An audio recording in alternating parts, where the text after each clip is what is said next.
If you have COVID-19, do you still need to get vaccinated? How long should you wait before vaccination? Hello and welcome to Science in 5. I'm Vismita Gupta-Smith and these are WHO's Conversations in Science. We are talking to WHO's Chief Scientist, Dr. Sowmya Swaminathan. Welcome, Soumya. Let's start with, if I have COVID-19, do I still need to get vaccinated? After getting COVID, people do get an immune response, but this varies from person to person and it depends on whether you had a mild infection or whether you had more severe infection. And we know from many studies now that if you've had a very mild or asymptomatic infection, then many people may have very low levels of antibodies that they form. So this is why we still recommend that even if you've had COVID infection, that you should go ahead and take the vaccination when it's available to you, because the vaccine then serves as a boost to the immune system. So the immune system's already seen the infection once. It's seen the virus when you had the natural infection. And then when you receive the vaccine, it sees the antigens again. It's reminded of the antigens. The memory gets boosted and the immune response generally gets stronger and broader and is likely to be more long-lasting. Soumya, how long should I wait after a COVID infection to get vaccinated? Well, you can take the vaccine actually once you've recovered from COVID. So waiting for a few weeks is recommended. You should have no symptoms at all and you should feel perfectly well when you take your vaccination.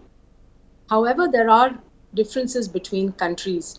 Some countries recommend that people wait for 3 months or 6 months till after the infection. And this is because you have natural antibodies, which will keep you protected for at least that long. And because there are shortages of vaccine supplies in many countries, they are requesting people who've had the infection to wait for 3 or 6 months. But from a scientific and a biological point of view, you can take the vaccine as soon as you've fully recovered COVID. At this point of time, we are not sure of exactly the level of neutralizing antibodies that offer protection against an infection. And therefore, we do not recommend that individuals go and get antibody testing done in order to confirm whether they have immunity or not. We have to wait again for more data on what the correlate of protection is. Soumya, what have we learned so far about immunity that is induced after an infection of COVID-19 versus immunity induced by the vaccines? The type of immunity that's developed after natural infection varies from person to person and is very difficult to predict. Vaccines have been standardized in terms of the dose of the antigen that's being administered, and this was based on many clinical trials that have been done. And so when someone receives a vaccine, we can be fairly confident and predict the kind of immune response they will get, of course, in the majority of people. So that's the main difference between natural infection-induced immunity and vaccine-induced immunity.